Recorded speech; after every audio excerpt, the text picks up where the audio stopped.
I never thought something like this could happen to me. One minute I was walking home from school, earbuds in, thinking about my next game night with friends, and the next, I was in a van, blindfolded, heart hammering, my entire world spinning. The air smelled of rubber and gasoline, and I could hear voices around me, low and urgent, but I couldn't see anything. Panic clawed at my chest, and I tried to scream, but my voice caught in my throat. My mind raced. Who were these people? What did they want? Hours, or maybe it was minutes, I couldn't tell, passed before the blindfold was ripped off. The light was blinding, and I shielded my eyes. I was in a strange room, white and clinical, with a faint smell of antiseptic. There was a mirror across the room, and I caught a glimpse of myself reflected in it. My heart dropped. My face, it was still me, but everything felt wrong, like I was seeing a version of myself I didn't recognize. Relax, a voice said, calm but firm. A woman stepped forward, dressed in professional attire, but her eyes held a strange softness. You're safe. For now. But things are going to change. I swallowed hard. Change? What do you mean? Who are you? We're here to help you find who you really are, she said, almost like it was obvious. But first, we need to start with this. She handed me a small set of clothes, soft, pastel, distinctly feminine. My stomach twisted. No. You can't make me wear that, I said, backing away. But there was nowhere to go. The room had no windows. The door was locked. I felt trapped, helpless, the kind of helpless that makes your whole body shake. You're stronger than you think, she said. Just try it. For a little while. Trust the process. And then it started.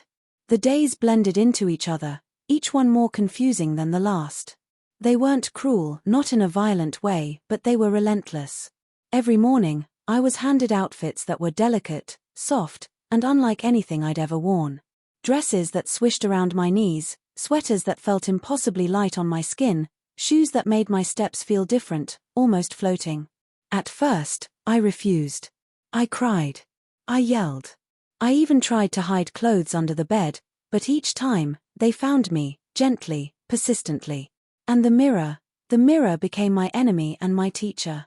At first, I would look and see only a stranger, a girl I didn't recognize, eyes wide with fear. But slowly, I began to notice small things. The way my hair fell softly around my face when I tucked it behind my ears. How the pastel of a blouse brought out the green in my eyes. How my voice, when I practiced reading aloud under their guidance, could soften without feeling fake. I hated it. I hated myself for feeling something else. For feeling a spark of curiosity, a glimmer of awe at the person in the mirror.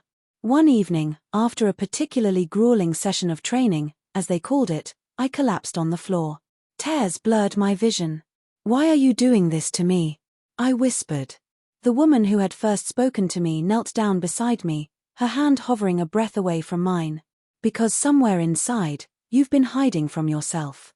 And now, you have a chance to see what that looks like. Not for us. Not for anyone else. For you. I laughed bitterly. You don't understand. I'm me. I can't just be like this. But you can, she said softly. And maybe, just maybe, you'll discover that like this isn't about anyone else's idea of who you should be. It's about your truth. Days turned into weeks. Slowly, I stopped resisting. I still didn't understand it all, didn't know why I felt drawn to these changes, but something inside me started shifting. Clothes became comforting, not terrifying. My reflection became less foreign. I began to smile when I looked in the mirror, even if it was a small, hesitant smile. The turning point came unexpectedly. They asked me to attend a small gathering, a circle of people who had been through similar experiences. I was terrified, but curiosity won.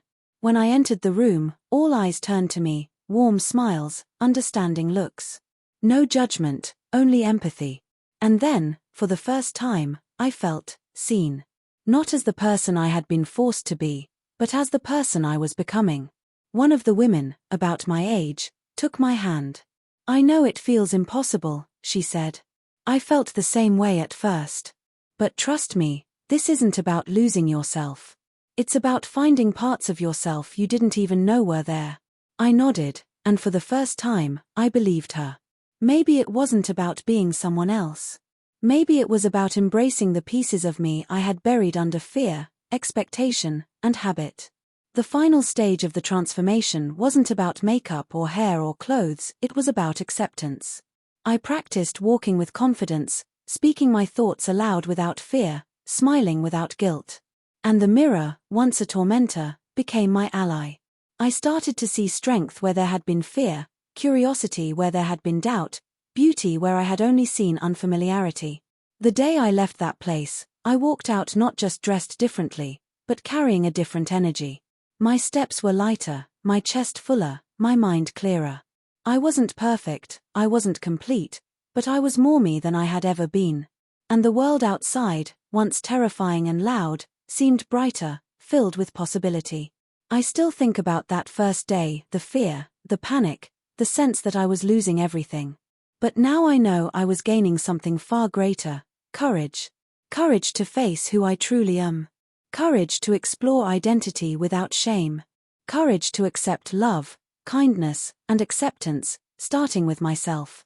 And yes, I was kidnapped. Yes, I was scared beyond reason.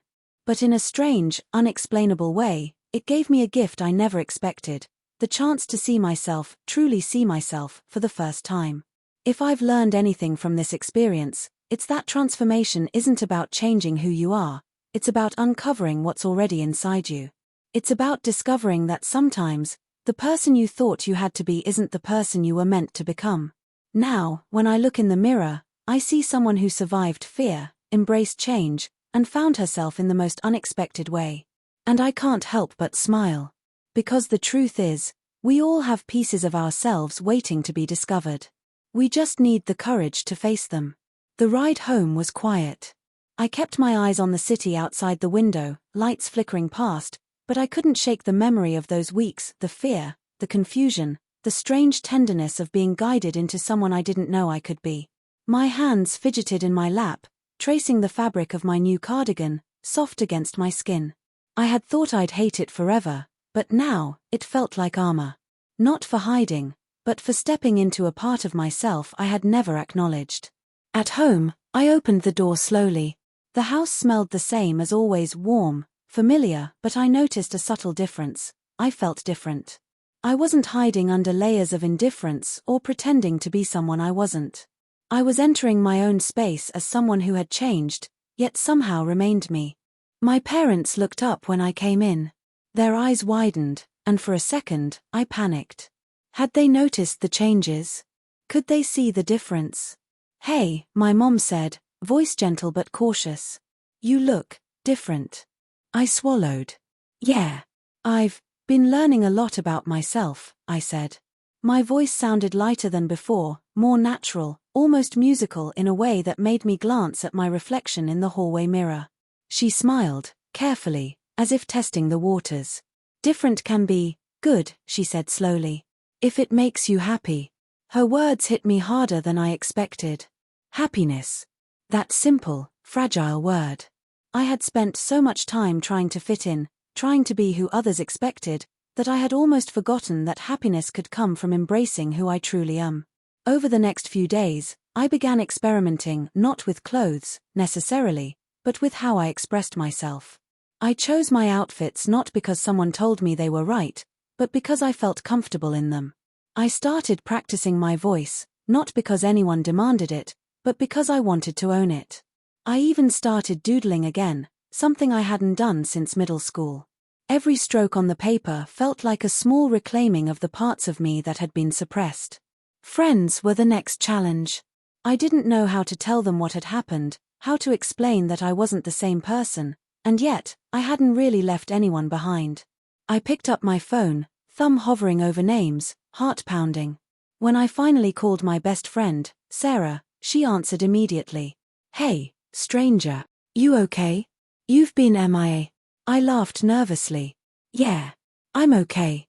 Actually, I've changed a lot lately." There was a pause. "Changed how?" "I'm me now," I said. "Really me. And it's weird, but good weird, I think."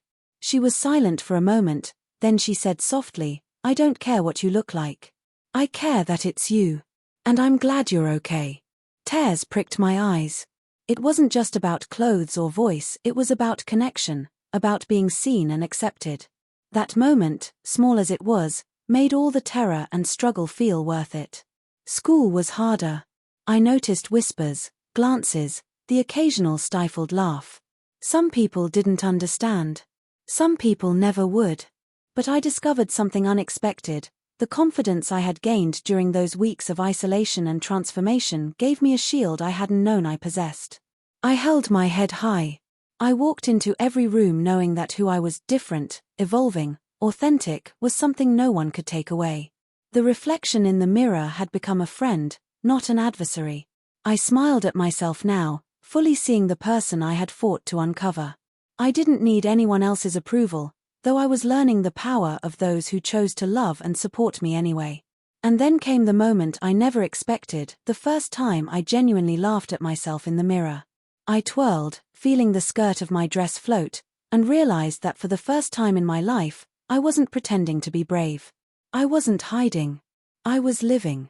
And it felt incredible. Months later, I returned to the place where it all began, the white room, now empty, echoes of the past still lingering. I realized something profound. They hadn't kidnapped me to harm me. Somehow, in their strange, unconventional way, they had forced me to confront parts of myself I had ignored for years. Fear had been the doorway, and through it, I had found courage. Confusion had been the teacher, and through it, I had discovered clarity. I didn't tell anyone everything that had happened. Some things are too personal, too raw. But I did carry the lessons everywhere I went, the value of self-acceptance, the courage to face the unknown, and the reminder that identity isn't fixed, it's alive, fluid, waiting for us to meet it with honesty and bravery. Now, when people ask how I became who I am today, I tell them this. Life sometimes forces you into moments that feel unbearable, moments that test every ounce of your strength. But those moments can also become the catalyst for discovering who you truly are. The process is messy, confusing, and terrifying, but the reward is something you can't fake, the peace of being yourself. I look in the mirror now and see not just the reflection of a girl, but the reflection of resilience. The reflection of someone who faced fear, survived it, and came out whole on the other side. Someone who learned that identity isn't about what others expect, but about what your heart knows to be true. And as I step into each day, I carry that truth with me, like a quiet, unshakable strength, that even when life kidnaps you, literally or metaphorically, it can also guide you toward the most unexpected, beautiful, and authentic version of yourself. Because being brave isn't about never being scared. It's about standing up, facing the unknown, and embracing who you are even if it takes the world a little time to understand. And that is the real transformation.